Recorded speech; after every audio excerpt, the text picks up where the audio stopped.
Hello, I'm just doing some practice casts here in the backyard, and what I want to demonstrate is some principles of fly casting that maybe you've never heard before. A little different approach than you may have heard in the past. And the way I'd like to do that is show some fundamentals of casting mechanics. Now, fly casting has to do with taking an item that's this small, I don't know if you can see it there, and trying to throw that 50, 60, 70 feet or so.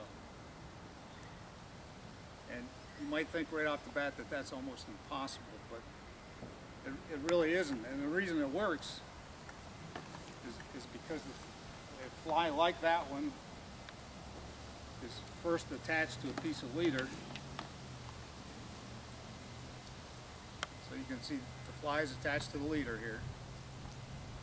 And the leader is the coupling to the fly. And then the leader itself is attached to a piece of fly line. And the piece of fly line, this piece of fly line is attached to the piece in front of it, of course, and so on, all the way up to the tip of the rod. And so one thing that people lose track of is the fancy fly line that you may have paid 75, 80 bucks for is really just fundamentally a piece of string that got a special taper to it to assist in the casting, but it can only really pull in a straight line. And the string itself is going to follow the tip of the rod.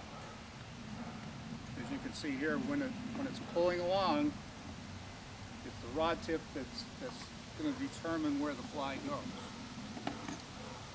So to try to put all that together,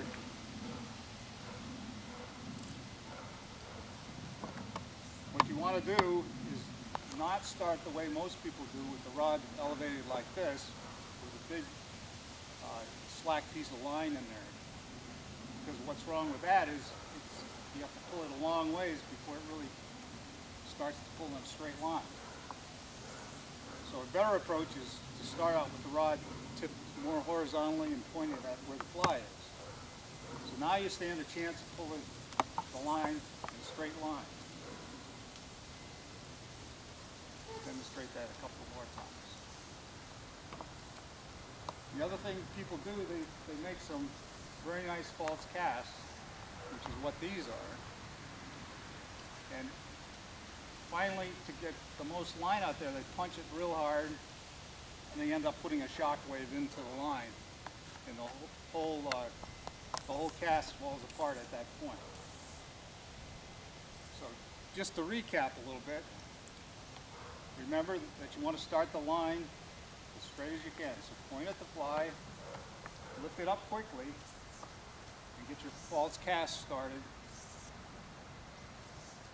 And then at the very end, nice gentle cast, just like you would otherwise.